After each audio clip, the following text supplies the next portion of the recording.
You know what keeps coming up on my Amazon Prime as of late? You know when you go to buy something and then it goes order placed, and then at the bottom it says you might also like this and this. Something that keeps popping back up is the 4K collector's edition of Cannibal Holocaust.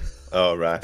Because I was looking at it a couple of times when we did the episode, and I keep thinking back to when you asked a great question of, did you like this film? Did you enjoy this film? I'm like, yeah, not really, but as a, you said, like we said, we've watched it, it's something to tick off, and as a collector, like, it might be cool. And I keep having that question and your voice in my head, like, that actually, Amazon's telling me as well, that actually might be quite a good collector's edition. It's only 20 quid. It's telling me. At it now. It's telling me I need it. It's nice artwork. It's probably got a lot of good behind the scenes stuff. Yeah, I mean, that's a good price for it. I think. I think so. I think so. And I think you could talk yourself into getting that. You know what? I did talk myself into getting. I was waiting for it. Unwillingly. Oh no! I'll get. Yes, we're recording, folks. This is what we do. But I'll get to the intro in a minute. I have been waiting weeks and weeks. No, weeks. When was it? When did we do the episode? Was it the 13th of February or was it the 12th? When did we do? I can't remember. It was around. We did our Valentine episode around Valentine's Day, didn't we? Yeah. Now, do you remember all the trash we found online that we could have purchased? I do. Did you? No, I accidentally purchased. I accidentally put it in my basket on that recording, and then I went to buy something on Prime a few days after. And I've been waiting to show you this. I have the novel of Valentine. Oh yeah. Look at that. Oh, of course. I thought it was going to be the soundtrack or that T-shirt, but oh, I wish. It just turned up and Mrs. opened it. I was like, what the hell? Why have you bought Valentine? It's one for the collection. I'm probably never going to read it. I mean, you like reading horror books. Yeah. Would you like a copy of Valentine? I mean, I'd give it a read. Speaking of horror books. Hang on, are you about to put out your own Valentine copy? It's not Valentine. I got myself a copy of The Omen. At a service station, they had a little charity book table set up. Like, you chuck a couple of quid in the pot. Have a browse. So I'd stopped on my way home from work for toilet stop and a leg stretch, and I thought, book table, I'll check that out. And among various dog-eared copies of Dan Brown novels and whatever else, Russell Brand's biography, there was The Omen. So I was like, well, there we go. I'll snap that up. So I've not got around to reading it yet. You just read The Exorcist. I did just finish in the last couple of days The Exorcist, yeah. Because the adaptation of horror novels to films can greatly vary. Like The Shining is probably the best example. Yeah. And potentially It. I think It is. I've never read it because it's like the size of a house, the book. Yeah, no, I've never read it either. There's a certain scene I know at the end, which is obviously not in the film. There's a few other bits cut, but I think The Shining is the peak example of it's widely different to the novel. Yeah. And I think you said The Exorcist was kind of similar. No, it's very close, I thought. Yeah. It was, I mean, I've not watched The Exorcist for a while. I keep meaning to, and then changing our minds last minute. Gotta watch the director's cut. But as I remember, it's like a beat for beat. There's a lot more uses of the C word. Really? in the book. Like, really? Several instances. I mean, you know the scene. You know what she did. Your acting daughter. Yeah. Well, it's that particular version of the C word is used about 4 or 5 times before anything even remotely spooky happens. Good gracious! It's just one of the. Oh my! I can't remember if it's a character that actually is in the film or not, but it's a character called Dennings, and he's a director friend of Reagan's mother. It may have been earlier on, because earlier on in the film, you're shown Reagan's mum, like they're filming in Washington. Yeah, it may have been a character, but it's not. I don't think it's a major character that you see. No. But he's I guess you say has a slightly expanded role in the book, but yeah, he swears a lot. And wow! Before it even gets to anything spooky, but once it starts, like all the famous scenes are in there, and yeah, it's a pretty close beat for beat adaptation, really. I thought very much enjoyed it. Thoroughly good read. It's a little thing. I always get confused between the director and the author. You've got William Friedkin and William Peter Blatty. Yeah. Blatty is the author. Blatty's the author. Friedkin's the director. That's it. Because I remember seeing a great behind the scenes clip. What were they talking about? I think they were talking about Ellen Burstyn, the Reagan's mum, the actress who plays her. How they basically they caused her so much pain and suffering in the filming of The Exorcist, and they were just lapping it up, like laughing at each other. But at the same time, they were going back and forth. They were like two school kids going back and forth, arguing about, well, I would have liked this in the film. This should have been in the film. This, no, I think this. They're a great buddy duo. They worked really well. But yeah, when they were talking about how the torture they put her through, how like they flung her across the room, throwing shit at her. Yeah, it was hardcore. But yeah, no, it was a great read. I really enjoyed it. Well, your Omen trumps my Valentine.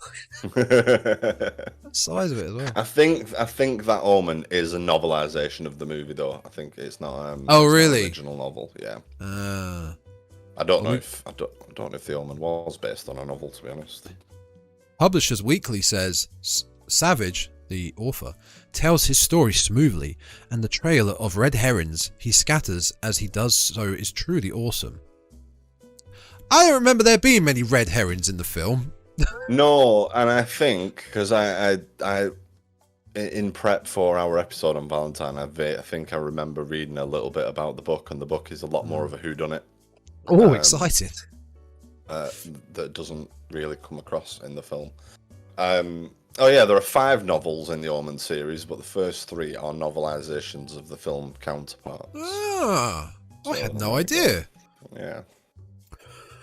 Well, I suppose to any new listeners now of the DREADCAST, welcome to the DREADCAST, folks. I am Tom, and this is the lovely Aidan. Hello. Any new listeners, that was our preamble of complete bullshit at the beginning of every podcast, and Aidan's book club, and now my book club. But also to past listeners, welcome back. We are kind of back, slowly back. Episodes are going to slowly start to come out, not week by week basis, but we'll be back over time.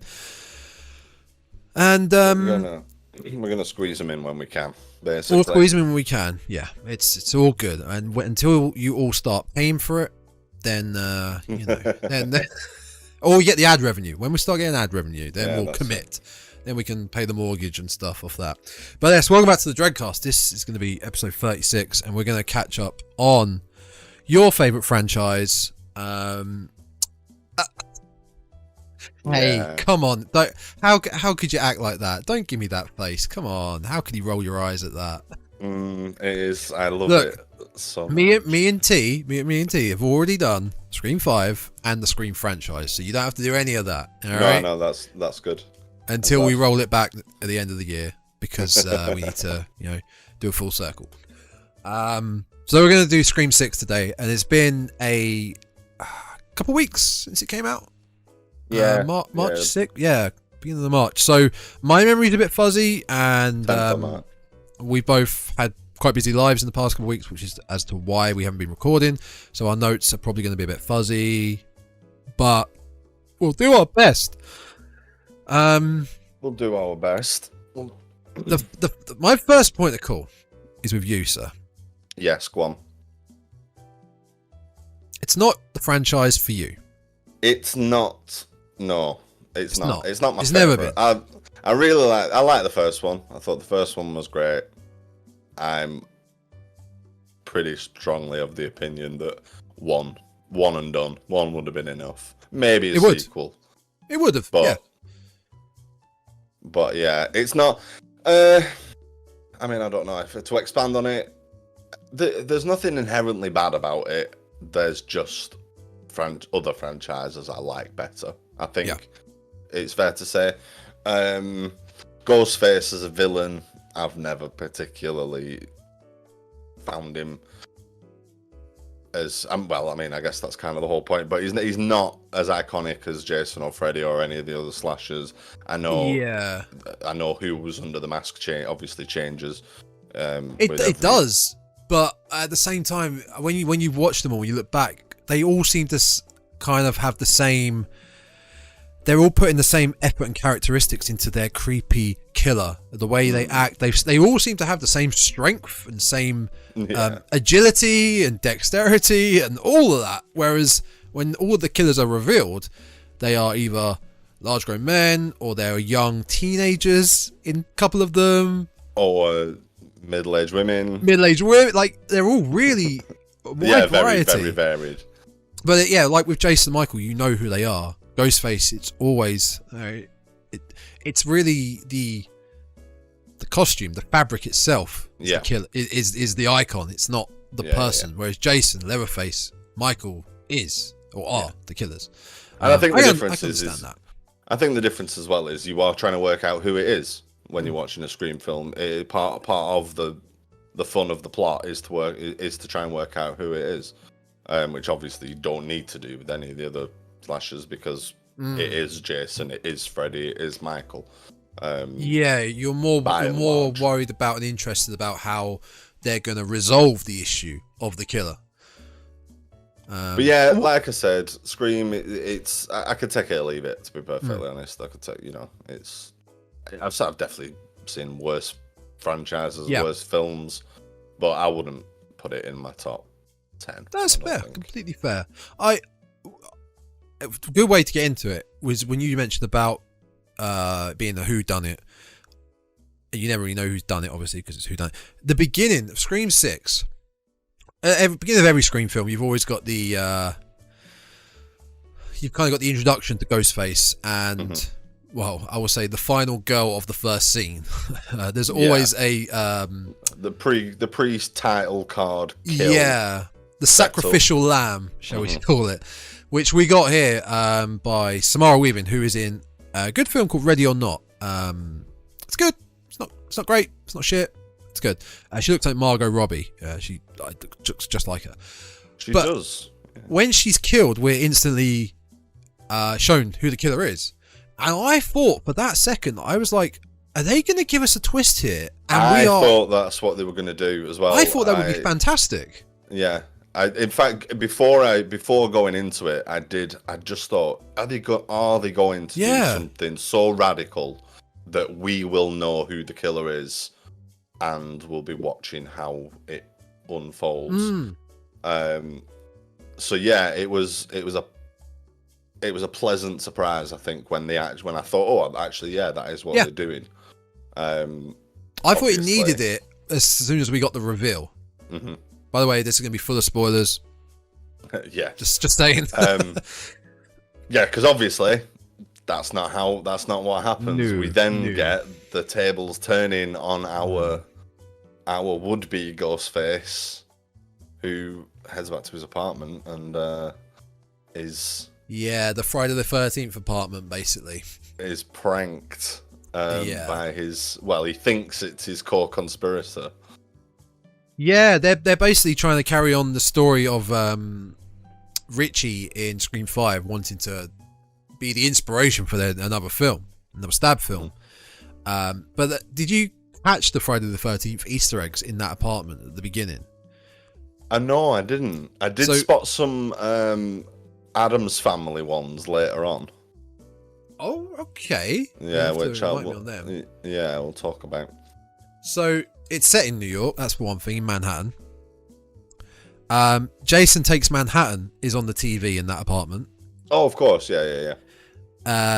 His name is Jason, the guy that killed right, yeah, no, Samara Weaving, our sacrificial lamb. And when he goes to open the fridge, his buddy, his flatmate is cut up and put in there.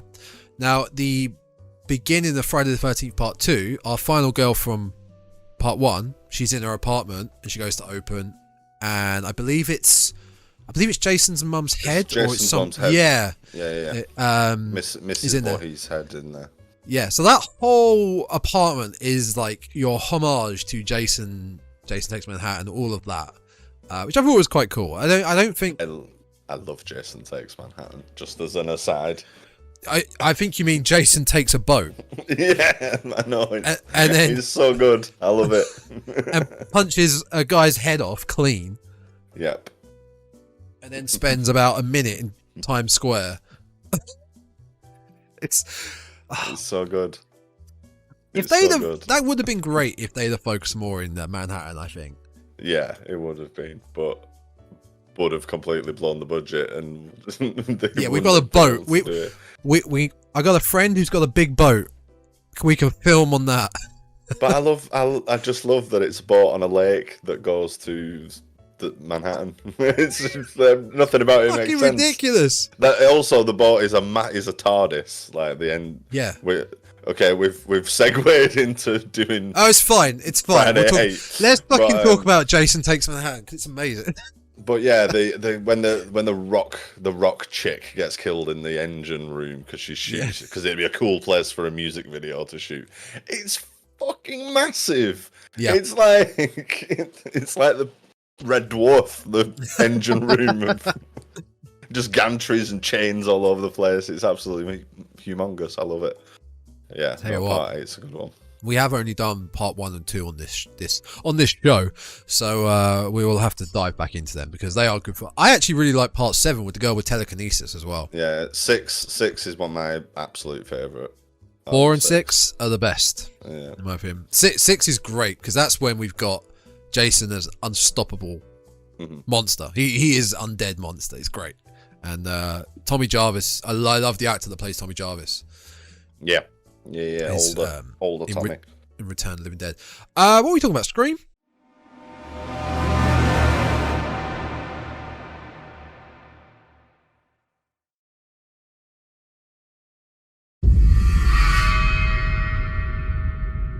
I believe we were talking about Scream, yeah. Yeah, but Jason Takes Manhattan, though, folks. Check it out. It's worth it. Check it out. It's great. It's great. You don't need to... Tell you what, you don't need to watch 1 to 7. Just watch Jason Takes Manhattan. It's fine. 8. Yeah. But no, the pre-title card. Yeah. Scene. It was great. I enjoyed it a lot. I did recognise that it was Part 8 that was playing on the TV, but I didn't pick up on the other nods necessarily. But it was a great setup. It worked. It worked really well. I like the little fake out with revealing who it was, and there's a nice tense scene walking around that apartment. Yeah. Which worked very well because it wasn't that big of an apartment. It's very small. Just where it was going to appear. It was good. Thoroughly enjoyed it. Yeah, and obviously it didn't end up being Ghostface in the end, and as I alluded to earlier, the reveal at the end of Scream 6, I'm not going to jump to it, we'll come back to it, but I thought the reveal in general was very disappointing. And I think if you look at the other Scream films, there wasn't really a trail to think of in the other. So Scream 2 was Billy's mum being the killer. Why would you ever think Billy's mum was going to come back? Scream 3 was Sidney's bitter half-brother. There had never been any part of Sidney's story alluding to the fact she had a half-brother, so that kind of just came out. Scream 5, you had your new characters, so you could kind of go any way. New boyfriend, whatever. This was very similar to Scream 2. Following on from Scream 5, Richie got killed. The family come back to avenge his death, basically. Yeah, which I didn't. If I'd have thought about it, did you work it out before the reveal? No, but did you see it come in? I didn't work it out, but it's a good way to segue into the cast itself. The characters are Quinn and Ethan, who are the killers. I never felt too uneasy about Quinn. She felt like a new sort of cool, quirky girl character to add to the group. Ethan didn't fit one bit. I didn't feel his part. I didn't feel like he played a good part at all as a character. He wasn't really. He was just. Yeah. It's like someone had picked him up and plonked him there. It didn't work. I mean, he was there, but he wasn't really involved. Yeah, he was, like you say, it could have just been omitted, and you wouldn't have missed him. Apart from the fact that it ends up, I have my suspicions as to our main detective, what was his name? Bailey? I believe it was Bailey. Copman, Detective Bailey, because when Quinn, his daughter, Tara's roommate. There we go. That's the link there. When she, quote unquote, dies, his reaction as a grieving father, I don't care if he's a cop and wants to get the job, wants to catch the killer. A grieving father, and everyone grieves in a different way. He was like, yeah, it's sad, but let's carry on with the job at hand. I'm sorry? So it was a bit sus there with him, but yeah, for the most part, I didn't really clock. And I wasn't really, oh my God, it was them all along. No way. I was like, that's a bit shit. No, I mean, well, to be quite honest, by the time we got to that bit, I was getting bored. Yeah. It was overly long. That was, if I've got one big criticism of it, it could have, it was 2 hours 16 or something like that, I think. 2 hours 2. Yeah, that is long. It is long. It could have been at least 20 minutes shorter. They just the first sort of 3/4 of the film I liked. It paced, it went along great. Yeah, and then it was that last quarter where I just felt like get on with it, and finish it. I'm bored now. It's dragging, especially with the exposition at the end. That there was this had the ultimate. We did this because we did this, and then we did this because of this reason, and then we did this. And do you know why we did this? It's because we did. Okay, we get it. We killed your brother because he was a serial killer. You're after revenge. Done. There was a lot, and then at that point they were attempting to play the psychos, and they just it wasn't all that convincing. What I do like, though, is Sam just fully embracing her slasher heritage, if you will, in the way that she fights back. And I got a real kick out of that, and I like the whole psycho versus psycho sort of like fight back that you have. I did enjoy that. Yeah, I mean, so just quick. We're set a year after the events of Scream 5, and Tara's going to university in Manhattan, and Sam's obviously with her because protective sister. They don't want to go through the same shit they went through before, but there's still a little bit of paranoia, but worrying that it could happen again. Just a bit concerned. So she's kind of like a guardian to Tara. But Tara is also wanting to be let free, trying to forget about it. And there's a setup and payoff of that, where at the beginning Tara's like, "You got to let me go," and then at the end in the theater, where Sam is holding on to Tara on like the first floor of the theater. She's like, "You got to let me go," drops her, and then she stabs Ethan in the throat. So that's basically it. That's pretty straightforward. Our same characters. The core four. We'll get onto that.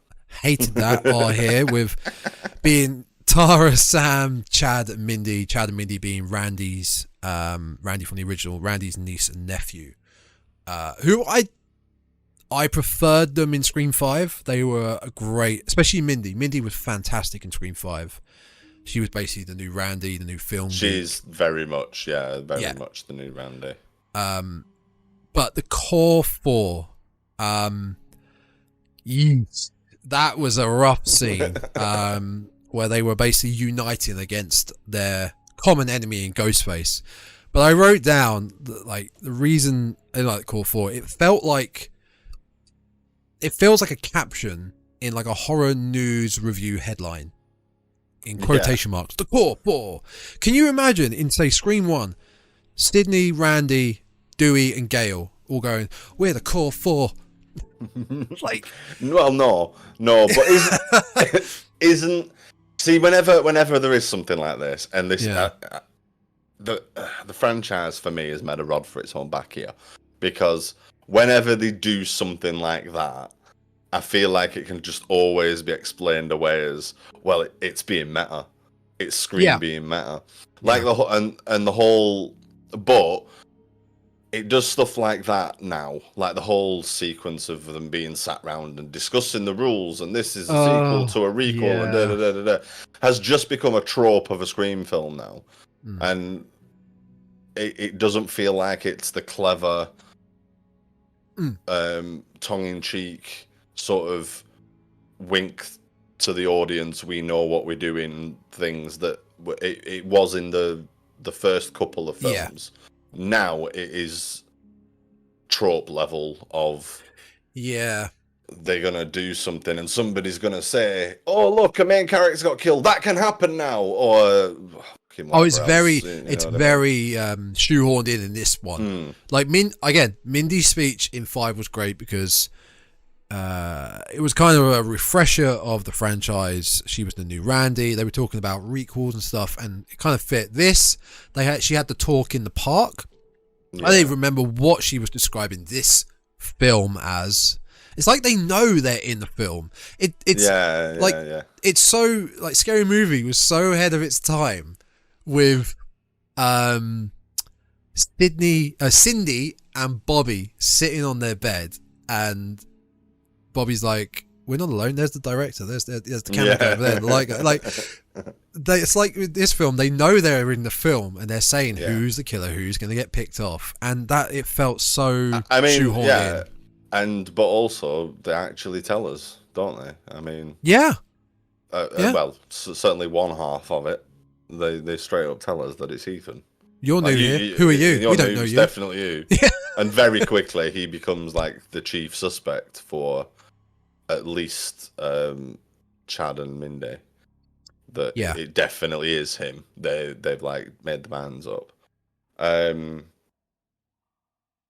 that it's starting to feel a very, like I say, I feel like I can be quick to judge it because I know I'm not a fan. Anyway, that's fine. Really. That's absolutely fine. But it is starting to feel a little bit tired now.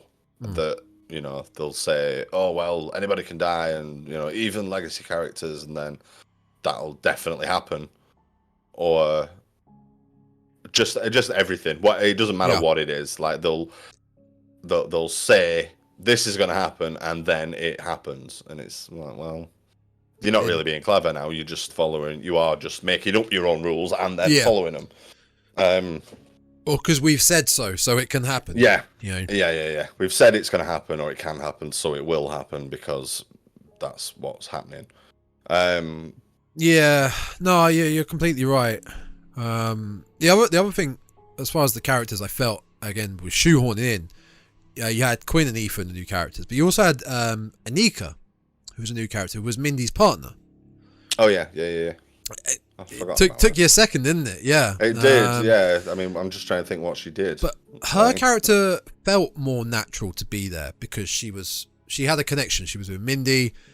What was Ethan's? There was a party at the beginning that they were all at, and Sam was there. She turned up to protect Tara, who didn't want to get, I don't know, trapped with a douchey guy. But I think Ethan. I think he's a friend of Chad. I think he was just a friend. It was his roommate. Yeah, that's it. Because they mentioned that Because I think earlier in the like when they're accusing him, he says something like, "Oh, you know, it was a randomly assigned," and they say, "Oh, the roommate lottery can be fudged or whatever." And then at the end of the film, he says, "Oh, the roommate lottery can be fudged, like you said, because I did that because it's me." You know? Yeah. So he was Chad's roommate. But so Anika felt a lot more natural being there because she had more of a connection being Mindy's partner than Ethan did being Chad's roommate. Because like I said, I forgot all about that, and obviously with Anika's death, because you had Mindy watching her get killed. Yeah. Well, I had a big problem with Anika's death.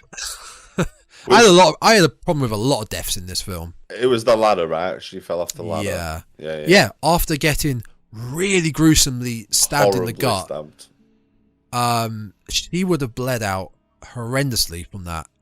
The fact she was still able to maneuver herself, climb on the ladder, going across 2 apartment buildings, being able to hold yourself, balance, she was on all fours, so that means her gut was facing downwards, so in theory her gut is a water full of blood.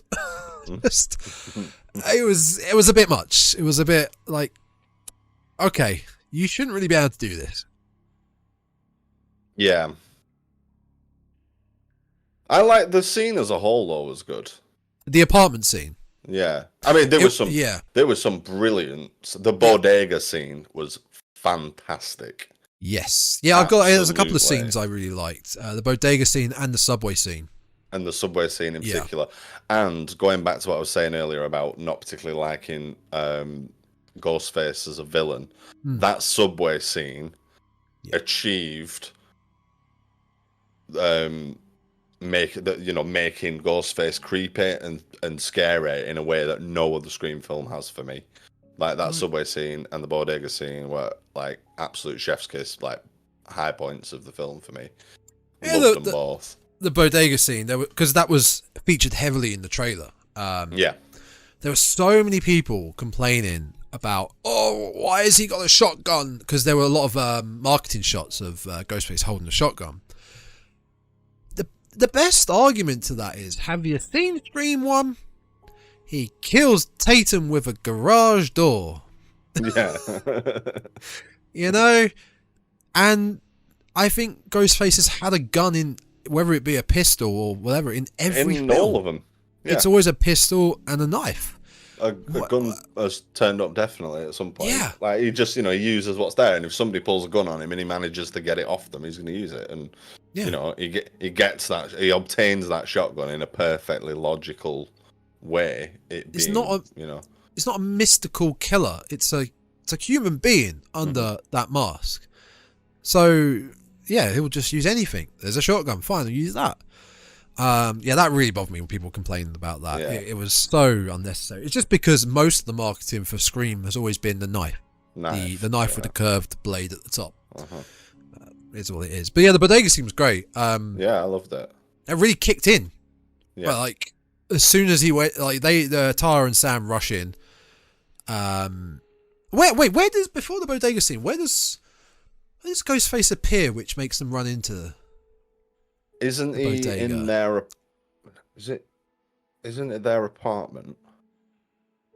Doesn't he come into their apartment?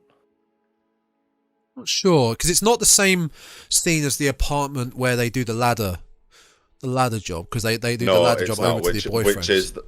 Which is their apartment. Yeah, so it can't be that again. I can't remember now. Yeah, I can't remember. Yeah, that is a total blank. The thing with the bodega scene, though, I really like, you can see the worn mask. Like it looks a bit cracked. It's a bit dirty. It's not the clean cut white mask that you get here. No. It probably smells of vanilla. They all did. but that becomes like that. Obviously, that's a big part of the plot, and that's a big integral part. That they're all the masks of the former killers. Yeah. And I've got to say, it would be impossible to get that collection of stuff. Even if you are a cop, even if you are a police officer, Like they happen in Woodsboro. With the blood still on them, and everything. I had to bite my tongue a little bit about this sort of like Bruce Wayne-esque secret Ghostface cave that in an old movie theater that with all these like key card locks and stuff on it. It was just all these saw traps and stuff. It really didn't make sense. It also wasn't. I'm not just buying that Gail is a great investigative journalist where she just happened to get the key. Find out about it, but then get the key for it. Like, I'm not having that. I wasn't buying that at all. No. But getting all the items, the specific items from each kill and each film.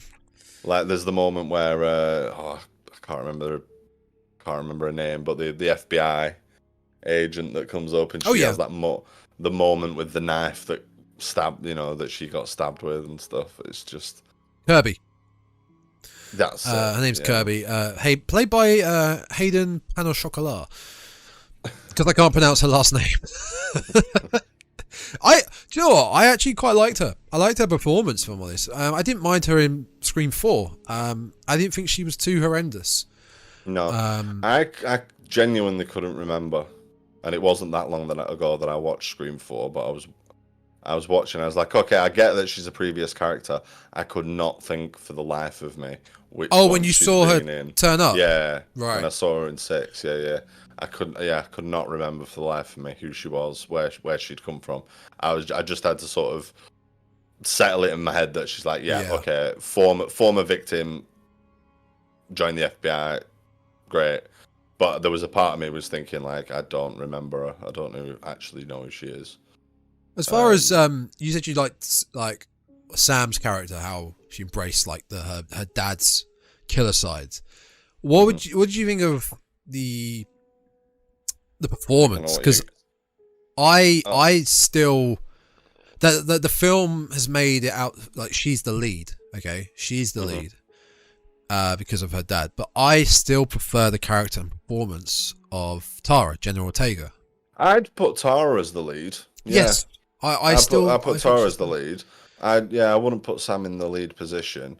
I know she's got this sort of it's a subplot to me. It's a side plot of her like worried that she's going to go off the rails like Billy did, which is there's a lot of it is reaching a little bit. She didn't know her father. She didn't know who her father was until years and years later. She's got no connection to him whatsoever. No. Maybe that's why she's imagining a really old-looking Skeet Ulrich who, bless him, looks fucking nothing like he did in the first Scream. No. And I think they really should have. They should have either done a little bit of CGI de-aging to make him look like he did in the first one, or just abolish that actually physically seeing him. Yeah. Because it pulls you out too much. It's the same with too much. Matthew Lillard. But it's not nothing against him. It's age. No. It's all it is. It's perfectly natural. People are supposed to look 96. yeah. Like 30 years on, I wouldn't expect anybody to look as fresh-faced as they did back in the youth. But he does look drastically different. And given that Sam doesn't know who he is, well, presumably she'll have only, if she's seen anything, she's only seen photos of the age he was when he died. So to her mind, he shouldn't look anything other than how he does look in the first Scream. So he look like a decaying corpse, really. Yeah. I mean, like I say, I kind of like it, and it's certainly nothing against Skeet Ulrich, and I'm glad that he managed to get some more work out of these films. But he got paid. They should have tried. They should have done a little bit of Star Wars-esque jiggery pokery de-aging and had him look like the Billy Loomis that we know from the OG. The young Johnny Depp lookalike. Yeah. But I mean, it's a fairly minor thing. But it like I say, in terms of like Sam being sort of obsessed with the fact that she's got this sort of killer gene in her. Yeah, it's very subplotty, but it is. But I do just enjoy the fact that she occasionally goes ham on people and like stabs them 27 times. And it's like the end of Scream 5 where she just obliterates him with that knife. Yeah, I mean, essentially she does the same in this to the dad as well, I think, doesn't she? But I mean, it was. Yeah, it is Tara's. I think Tara is a better lead girl. Mm-hmm. Yeah, no, I'd agree. I would agree. I mean, I guess if you could land on it being a duo, but to me, it's Tara is more interesting. I think. Yeah. Although, just going back to Easter eggs and talking about Sam and her little "Am I crazy?" storyline. When she's in her therapist session, there's a bunch of Addams Family. They look like Funkos. I don't think they are Funkos, but there's a bunch of Addams Family dolls on the side of one of the desks or cabinets on the side of the room.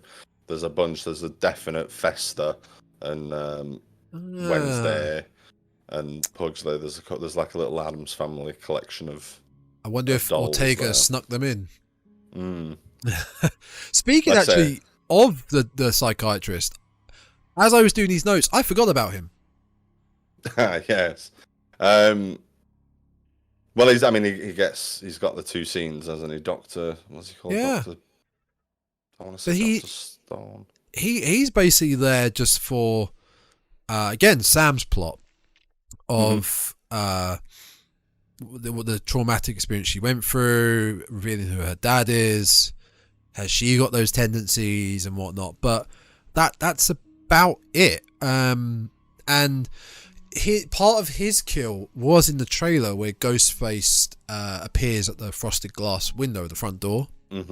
I didn't expect that to be related to his death. I thought that would be something else, but I like that visual. The visual was really nice of just appear, because it's one of those things in horror as well. Is I think we may have talked about this in what scares you, but horror in daytime, you're never really expecting things like that in daytime.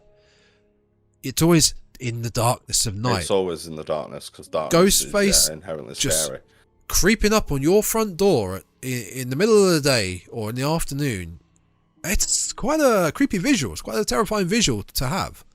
Yeah, definitely. It works very well with the frosted glass, and it's very. You feel safe in the dark, in the light, in the daytime. Look at that daytime behind his locked door with his barred windows, and that didn't help him very much, did it? Stabbed in the face.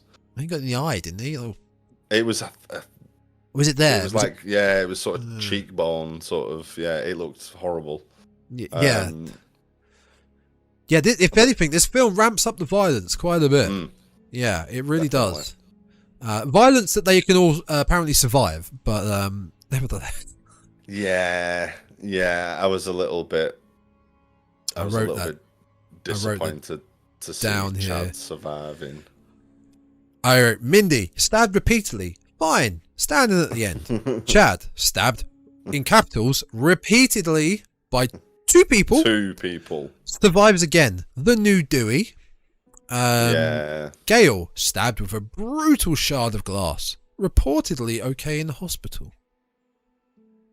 Yeah, and again, it's after that whole sort of even the legacy characters can die and everybody's potentially a victim, and then they're not.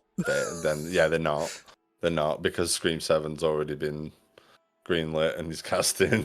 Presumably, all these people have signed on for multiple movie deals.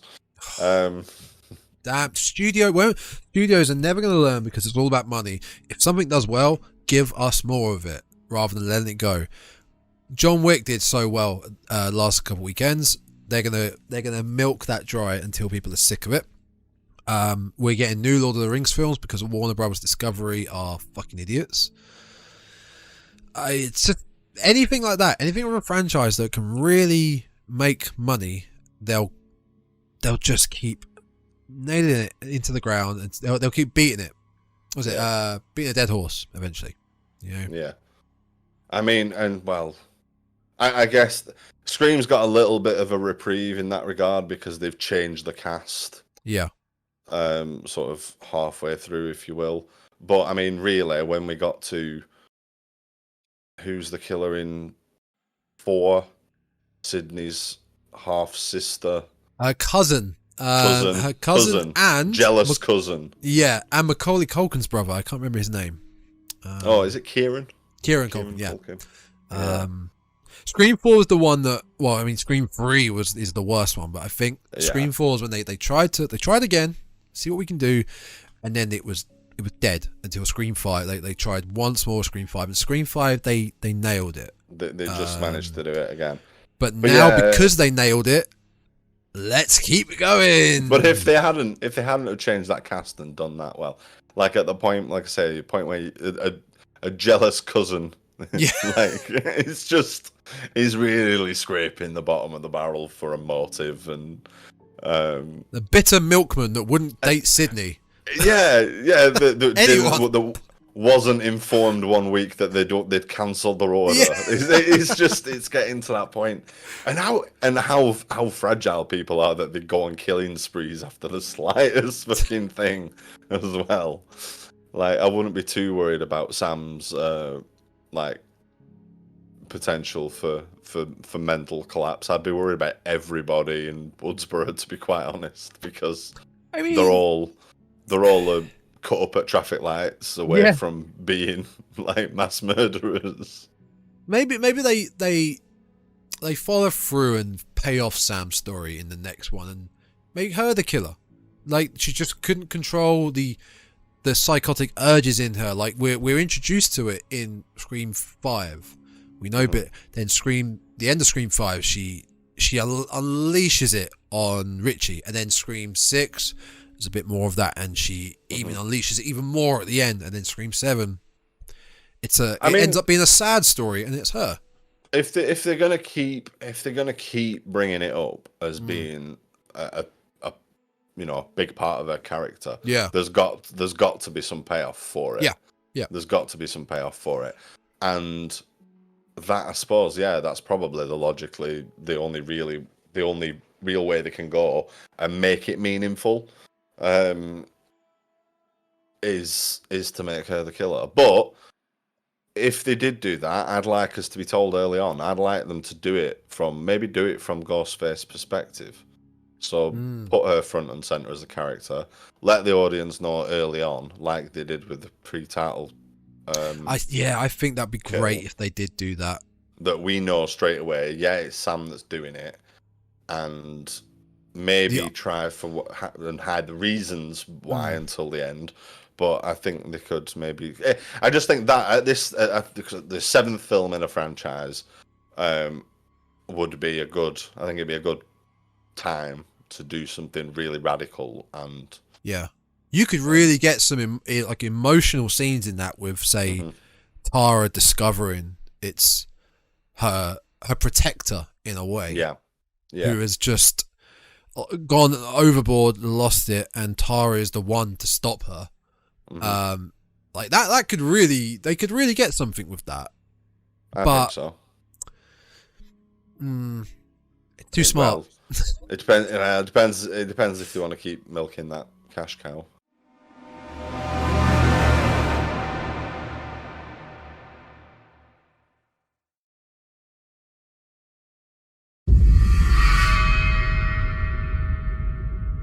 Let's think about. We talk about the 7th film. So I mentioned the 7th film in the Friday the 13th series was the one before Manhattan, where the final girl, she's got telekinesis. It's good. Is it a new beginning? Is that the title? Jason Lives is 6. Yep. Final. New God. Blood. The New Blood is 5, isn't it? No, that's 7. Oh, it's 7. Okay. New Blood is 7. Yeah. The 7th film in Halloween is basically H2O, which is I didn't mind. No, I liked it. Let's think. I can't even think what Hellraiser would be because that franchise really took a dive. 10th Texas Chainsaw in release order would be the film called Texas Chainsaw 3D, and it was trash. Hellraiser 7 is called Hellraiser Deader. Shut up! Is it called Deader? Deader. Shut up! Is it called Deader? Hang on. Hellraiser Deader. Oh my word! Oh my god! It's called Deader. And it. Oh wow! 4.4 out of 10. Deader. That's horrendous. As a name, Deader. On Rotten Tomatoes, yeah. Wow.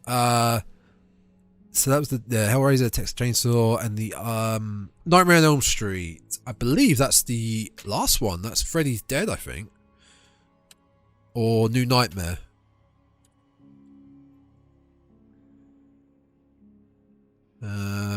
Wes Craven's New Nightmare. That was actually, I quite enjoyed New Nightmare because that was very meta. The 7th one. That was the meta one film. That was the film within a film one, wasn't it? That was the precursor, pretty much, to Scream. That wasn't bad. Wasn't bad. It's better than Freddy's Dead, that's for sure. But yeah, so 7th in the franchise, and for the most part, Scream 3 was a dip, but for the most part, it's held its own. So if they can hit another 7th one out of the park, out of all the franchises, it's probably, even if you like it or don't like it, it's probably one of the most successful in terms of, I mean, you look at Hellraiser, how those films just... Oh, yeah. In terms of quality, production, acting, whatever, bombed. Scream has, for the most part, been constant in all those sort of fields. Oh, definitely. I mean, they've all been big. They've all been big cinema blockbuster releases. I mean, ignoring how they may or not have actually performed. Yeah. They've all been, big events. 7th Child's Play, Cult of Chucky, wasn't too bad, but has led on to two series so far of a TV series, so it's kept things going. So yeah, I don't know. I mean, we'll see, but I think Scream, again, it's one of the things that is a negative point on the franchise for me, is that they are all very much the same movie repeated. I'd like to see something tried different, something different. But also, like as we say, it'll do that would do something different. That would do something with the subplot of Sam's homicidal tendencies. Because what are they going to do with that otherwise? Just unless the payoff was at the end of this, when I mean, if that's all it's going to be, the payoff is that she has a brutal ending to whoever actually is the killer. It gives her the inner strength to fight or whatever. I don't know.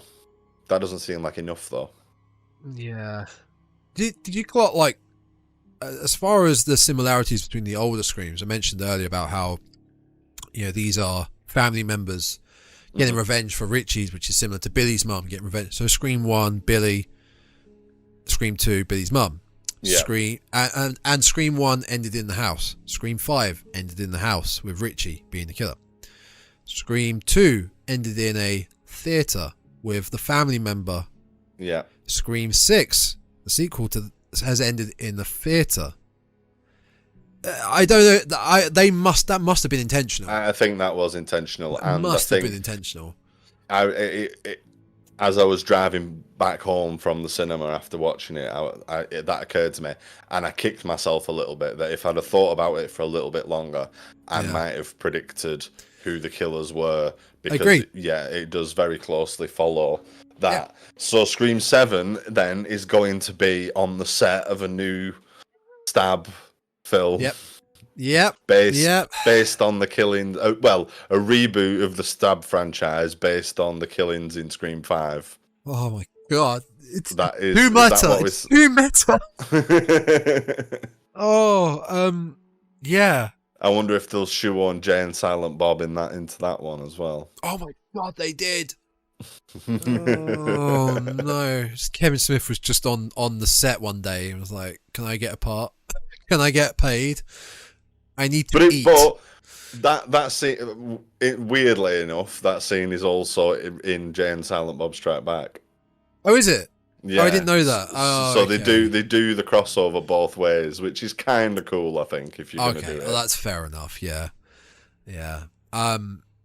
There's also like with those scenes that's similar. There's in Scream 2 where you've got the van that Randy gets killed in. You've got the van that Kirby has in this film where her surveillance gear is at, which is really weird because there's a part they're in the van. Kirby's got her tracking surveillance computer and everything, and then later on, like they're led to believe that she's lost her mind. She got let go by the FBI. She's the killer. She's the killer. If she got let go by the FBI because she's crazy, how the fuck has she got a van with surveillance gear? Oh, well, they always do, don't they? It's like every detective where they've thrown off the case and they can still I kept my van. Yeah. You know, they gave me it, part of the redundancy. I mean, if you've lost your mind and been disgraced and kicked off the force, perhaps you managed to just, like, pack a few things into a box before she cleared out a desk and a little bit of the technology cupboard on the way out. I don't know. It's like that bit have you ever seen the IT Crowd where he sneaks the CRT monitor home like he's pregnant? But that did have me for a second then, and I was willing to just go along with like, oh yeah, Kirby is the killer. Yeah. I agree. It did work. Like I say, I enjoyed it a hell of a lot more than I thought I was going to. Particularly, like say that first three quarters, it was the last little bit that just kind of annoyed me. Sort of from just after the subway scene to the end, I guess I was starting to get a little bit bored and frustrated and wanted it to just kind of get to the end. Let's wrap this up now, basically. Like we know now. Yeah, you mentioned the subway scene. I think the subway scene was probably my favorite scene. It was great. I loved it. Genuinely loved it. But it was fantastic. I think you kind of knew Mindy. I think you kind of knew Mindy would be the one to get it, like get attacked on the train because she missed the train. She's with Ethan, the guy we don't know. Still not sure if he's the killer or not, but she's not with the core four. I think it was quite obvious that she was going to get attacked, and I think it would have been a better swerve if she didn't, and it happened in the other train.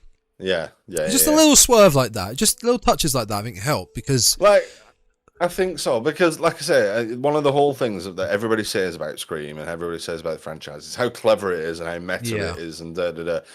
But if they just did little things like that where they didn't follow the tropes and they didn't give us what we're expecting, then that everyone would be a masterpiece. They just do better, and that would have been a perfect example where we're all looking at me. She was separated and in true sort of horror style, but then it's kind of circular, isn't it? Because it's like the whole point of how clever and meta is Scream is the fact that it knows that these tropes are tropes and it still does them. So you kind of end up going in circles saying, well, is it clever or are they just doing horror tropes now? Or is the fact that they're doing them part of the cleverness of they feel like they have to. Are they actually being self-aware or have they actually just become formulaic slasher films now? Or, it's difficult to tell, which is why I think that whole self-awareness isn't as big of a factor in the later films as it is in the earlier ones. Yeah, you need to find a nice middle ground with it all. Not too meta, not too shoving the tropes in your face. Like, we get it. We get what you're trying to do. But spice it up a bit. Which I think would be a couple curveballs. Perfect reasoning to do some very different things. Don't be afraid to mix it up a bit. Don't be afraid to do what we thought you were going to do in the first scene of revealing the killer. Like, definitely do that. With the subway scene, like we saw it in the trailer. I think when I paused it, we were like trying pinpoint who are the famous icons are. There's another Easter egg there with the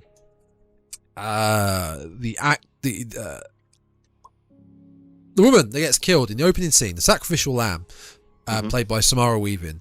Her character, who she plays in Ready or Not, it's like she's a bride, and she's got a shotgun and like shotgun shells like looped around her.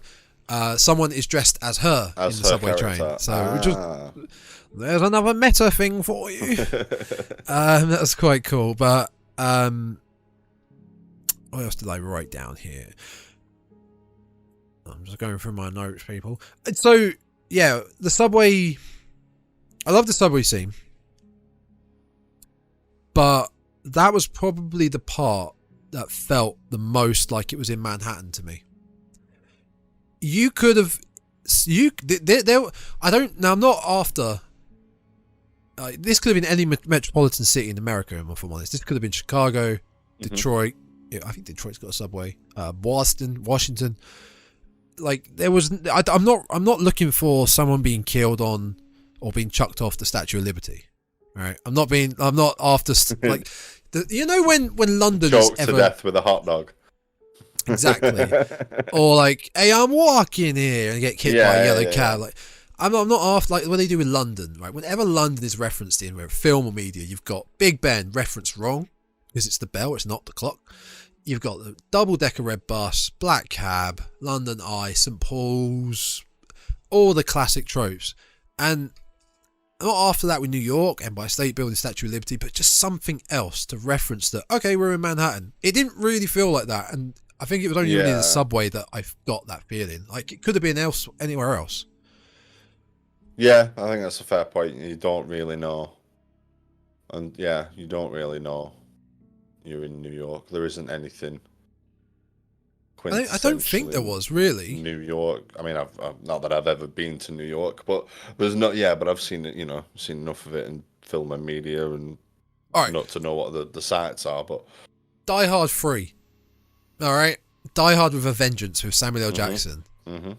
That is pure. It's in New York. Yeah, It's both films here set in New York. That is pure New York. That is, that is in New York. There are so many scenes and parts in that film where you could cut in at any time in that film, go, oh, this film's set in New York. This film's set in Manhattan. I feel like it would be hard to cut into this film, just jump into this film at any point and go, oh, where is this set? Where is this set? I don't know, one city in America. Yeah, I can't think of anything else that shows. I don't think there is. There's a lot of panning shots, like transitional shots, like they probably got a drone or a helicopter flying over Manhattan Island. But there's not much else that really defines it being New York City, Manhattan Island. Because this was the first film out of Woodsboro, which is basically it's California. You know, it's rolling hills, bright sun, beautiful place. This was such a big deal that this was set in Manhattan. I don't think they delivered too well on it being in Manhattan. Maybe the bodega, maybe what it is that. Maybe, but I mean that could have arguably just been a convenience store anyway. Yeah. It's a nitpick, but it's just something I would have liked a bit more emphasis on if you're gonna really, because even the poster shows it's Manhattan. They focused quite heavily on that in the marketing.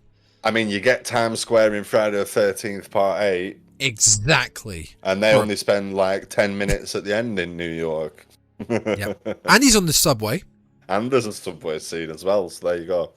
Friday, old lady got 8, in his way. Once again, the better New York horror the more superior. The far superior Manhattan horror film. The more New Yorkian. Yeah, step up your game, Scream. What else? I'm going to assume, I'm going to throw it out there. I'm going to assume you didn't have that much left, really. No, I think to pinpoint out. I can't really think of anything else. Like I say, I was pleasant. Like I'll say again, I was pleasantly surprised that I enjoyed it as much as I did. I wasn't going into it with high hopes. I was trying to keep an open mind, but I wasn't going into it with particularly high hopes. But I did enjoy. So, like I say, certainly the bulk of the movie, like a good 70%. Yeah. And the subway scene and that bodega scene were brilliant, and I was like, fully engrossed, along for the ride, loving it. It did just start to lose me again towards the end. But I don't really have anything else groundbreaking to throw into this discussion. I did write down as well, because we got half and half of our solid group from Scream 5, which I like the group. I like the group of Tara, Sam. I'm not calling them the Core 4. Chad and Mindy. They're all right. And we got the new additions of Ethan Quinn, which we talked about, and Sam's boyfriend, Danny, the guy from across the apartment building. Yes, I didn't mind shirtless him. Guy. The hot shirtless guy. I didn't mind him. It felt far too like they wouldn't do the boyfriend killer again. But what I did appreciate was the fact that he never pawned her off. He was never like, "Oh, it's okay, don't worry, you'll be fine." He was when she at one point she was like, "You got to stay here. This is me." He was like, "Fine, I'll listen to you. Yeah. I'll be there for you, but I'll listen to you. I'm not gonna bullshit you here." Like, he felt legit. I liked him because his look.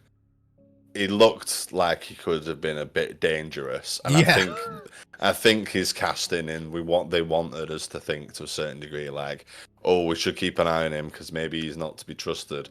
But he is the nicest guy. He's really like genuinely supportive and like, yep, I'll listen to you and fine and just be safe. And he ends up bringing the cavalry at the end, doesn't he? I think. Yeah. But it was like, oh, it might be him. He looks like a bit of a tough guy, and he's just an absolute sweetheart. He is. He's got a big old ladder in his apartment as well. He's really helpful and nice, and just wanted to be very supportive for everybody. Yeah. He was good. I don't think we'll see him in number 7 though. I think he's probably a. Yeah, your partner's got a lot of baggage. A lot of baggage. I mean, I don't know what's coming. Potentially coming in the next one. But I saw a fan made poster of it being set in like a snowy resort, like changing the setting. I think we'll definitely get a different setting. Definitely. Yeah, we need to. But everything else is just too much of a mystery. I mean, who can you predict as they're going to come back and why they're going to come back? Is there going to be another disgruntled family member waiting in the wings, Detective Bailey's brother, and how to explain the killer dressing up as the, I guess, character of Ghostface, whereas we said at the beginning, that is Jason. The mask is him. Michael, that's him. The mask. These people, like Quinn and Beth, their agenda was to follow on their brother's footsteps, really, and they had all the memorabilia, so they had a reason to dress up. Every killer seems to have a reason to dress up in this iconic character that is plaguing whoever our heroes are in the film. But what? There's got to be a reason why the next killer will want to dress up as Ghostface. Yeah, I mean, I suppose that was the choice made by Billy and Stu in Scream 1. So, and then it's copycats, isn't it? And and Sydney was the target. Essentially, everybody was trying to get to Sydney. Yeah. Because of her mum. Yeah. But now what? Yeah, to go after Sam. That's the only relation to Ghostface the character in general now is Sam. Yeah. There is no other. Richie's family has been massacred. and Amber's dead. They were all the people, and the guy at the beginning, Jason. They were all the people that were obsessed with Stab and Ghostface. Mm-hmm. There's no one else. Yeah, our heroes don't want to have anything to do with it. Maybe Kirby, but that's a clutch in there. But Sam is the only one because of Billy being her dad. Yeah. I keep saying, bring Stu back. Bring Stu back from the dead. I'd love to see Matthew Lillard again. I think that has been mentioned, hasn't it? Yeah. I think that has been mentioned because I love him in Scream 1 because at the end when I think he's on the phone to Sydney who's running away and she's like don't be such a mama's boy. Like, you tell my my parents are going to be so mad. They're going to be so mad. Yeah. Well, he's bleeding out. He's basically just like his mates talked him into doing it, and he's gone along for the ride, and it's got a bit too far now, and he's like, "Oh, I'm gonna be in so much trouble." I love him. Like, this one's gonna be a screamer. Where would you if you rank them? What would you do in order? Oh, see, now I did think about this as well. So it's Scream 1 is the best. Yep. I'd say 1, 2, 6. This one, I like this one more than I liked 5. Definitely. Really? Yeah. Really? Okay. Yeah, I really didn't enjoy 5 at all. Wow. I'd say probably 1, 2, 6, 5, 4, 3. 1, 2, 6, 5, 4, 3. So top to bottom. 1, 2, 6, 5, 4, 3. Mine is identical apart from the 5 and 6 top round. I've gone 5, 1, 2, 5, 6, 4, 3. I preferred 5 to this. 5 was just too close to 1 in terms of being a remake for me. Yeah. But that was the homage part, really. They were trying to get you back into. Do you remember? And in fact, now we talk about. I hate that sort of feeling now of cinema nowadays, where I remember that. I know that reference. I get that because I'm sick of it. And the one of the worst offenders was Star Wars, and I've been so bored with Star Wars now because it's. Do you remember this? Do you remember? Yeah, you remember this? Yeah. Do you get it? Well, everybody, like every puppet in the cantina scene is now getting its own origin story and expansion. And it turns out that they were actually involved in this big event. Yeah. Like, I lost interest in Star Wars quite a long time ago. And it doesn't seem to have done anything different from little bits and pieces that I've seen. And yeah, like you say, I think there is a lot of that in films generally, but certainly genre films at the minute. Yeah, we're getting a lot of legacy sequels and whatever you want to call them, and I'm sure there's another one on the way that we talked about. The Exorcist. Yeah, David Gordon Green's Exorcist trilogy. Exorcist. I'm sure there was another one that I heard about the other day as well, and I just thought, why? Beetlejuice 2. Yep, we're getting Beetlejuice 2. It's creatively bankrupt ideas. That's basically what it is. Yeah. These are all these franchises, stories that all create, and Star Wars is the worst offender. Creatively bankrupt. Can't think of something new, so we latch on, and we try and pull something out that we can expand into a story that no one asked for. But let's try and make some money off it. Yeah. Well, that's it. It's trying to cash in on people's nostalgia. Yeah. And I swear a lot of it is like hate money. Like people go that like I'll pay my money begrudgingly to go and like, hate this film. Can you imagine if they? Sorry, it's weird, but people do it. Oh my god, I'm dreading this now because this is a possibility in the world of cinema that we live in. If they did because origin stories are. I'm fed up of origin stories. Mm-hmm. If they did an origin story of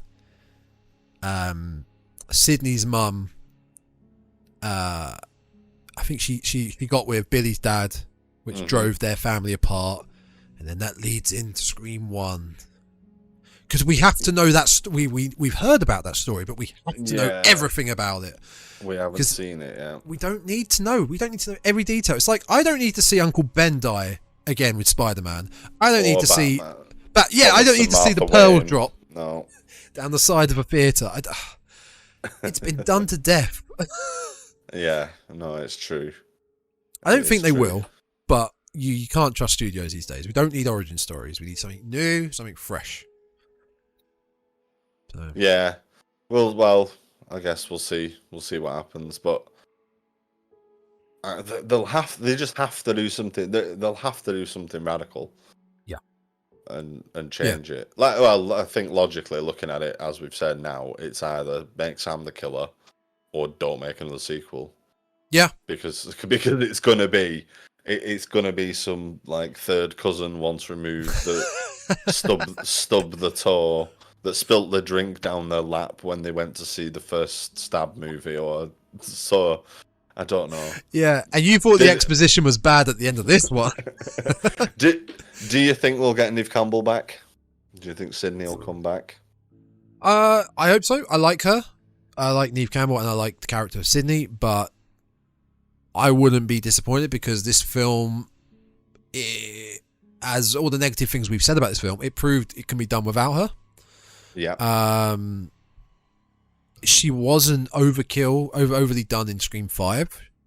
Mm-hmm. She had her place. We got our new characters focused on more than we did Sydney. It wasn't like a shove Sydney down your throat again and again in this film. In this film, she's getting the same thing happen because it wasn't happening to her. It wasn't really. No. Like, she just fell into this trouble again in Scream 5. She had nothing to do with it in this film. Gail got herself involved. So, I'd be happy to see her, but I wouldn't be disappointed if we don't. I think they could have left Gail out, honestly. Yeah. I would like her to die. Yeah. Yeah, she could have been killed off. Yeah. Well, yeah, again, I think if... kill her off completely, or don't have her in there, and just let the new generation roll through. Especially if you've not got Sydney. I think especially if you've not got Sydney as well. It's like Courtney Cox just making a fast buck. Yeah, you need to sort of. You've already killed Dewey. He went off into the sunset quite nicely in the last film. Mm-hmm. You do it with Gail in this. You establish why Sydney's not in it, which I think they did quite well. I can't remember why, but I remember being pleasantly okay with why they established she wasn't here. It's something like she's taken. There's a mention of her taking the husband and kids to a safe place or something. I think, isn't there? You do that, and then you kill off Gail in a very dramatic, intense, action-filled scene, which it was. And then you're pretty much there to move on with your new group, which you've established in the last film, and you move on. You're blending them both together and moving on. There were some stupid decisions made by Gail in that bit, though. Oh God, yeah. I mean, she got in there, she locked herself in, she gets the gun, and then gave the fact that she had a gun away by firing randomly at head height into a door. You just wait. There were so many opportunities that they could have taken down and unmasked the killer, even for a Scream film in this one, and that bothers me so much. I mean, Chad in particular, knocked the shit out of Ghostface several times, full on floored him, and they carry on running away. And I always, particularly in Scream films more than any others, think, why are you running? You've got the upper hand now. Yeah, carry on fighting. Don't stop punching. At least take the mask off so you know who you're dealing with. Who it is. Yeah, exactly. Scooby-Doo that shit, okay? There's so many wasted opportunities. But yeah, I think it's got to be running out of steam now. Yeah, I think I agree. I do.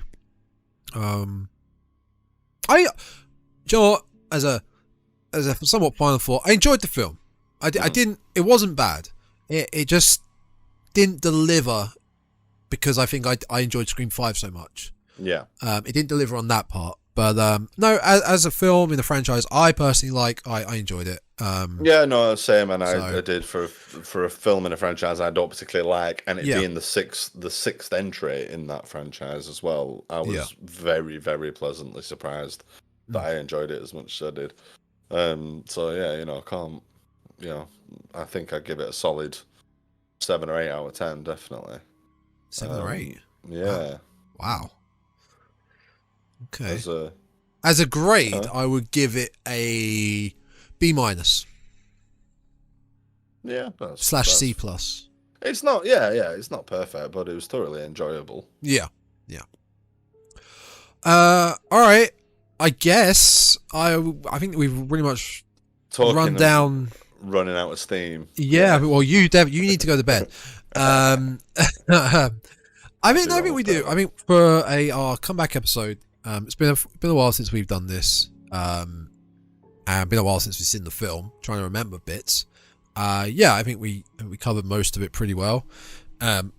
If you in the YouTube comments thought otherwise of this film or liked any other scenes we didn't mention, do make sure to write down in the comments below and click that like button and subscribe. Exactly. Press the bell, ding ding, and all that bloody jazz. And, that's it. Let us know. Do you agree? Do you disagree? Yeah, any other comments that you've got? When we return eventually, keep you updated. I will be back on the Instagram, which is at the DREADCAST. We'll get to the other socials in a minute. Follow that, and follow our Twitters below. Follow info on there. We will be doing The Wicker Man, the original. Yes, only. Yeah, we would have done this a while back, but life got in the way, so we just postponed it. So we're going to come back to The Wicker Man, and we'll let you know when it's coming out and when we'll be recording. Well, you don't need to know when we're recording actually, because it's not live. When it's coming out, basically. But it will be soon. It will be soon, hopefully. There'll be a new schedule coming, and we'll slowly get back into our routine in the near future. More and more content, blah blah blah, all that jazz, all the fun stuff for you to listen to. We will. And in the meantime, as Tom says, check out the socials. We're always up for horror chat and posting about what we're watching in the meantime and what we've seen and what we've heard about. So you can always give us a shout on there and get involved in some horror related chat. Yep. Oh, don't watch Lake Mungo. It's really boring. Anyway, you need to go to bed. Find the DREADCAST on Spotify, Apple Podcasts, Google Podcasts, Amazon/Audible, Podbean, and YouTube, all by searching The DREADCAST. Please give it a good rating, like, all that jazz, share, retweet, just tell everyone. And we'll be back with The Wicker Man next episode. I can't think of anything else we need to say. I think that about wraps it up. I'm going to go read the Valentine book. Go read the Valentine book. All right. Until next time. Thanks for listening, guys. Good night. God bless. All right. I'll do it. Stay creepy. Stay creepy.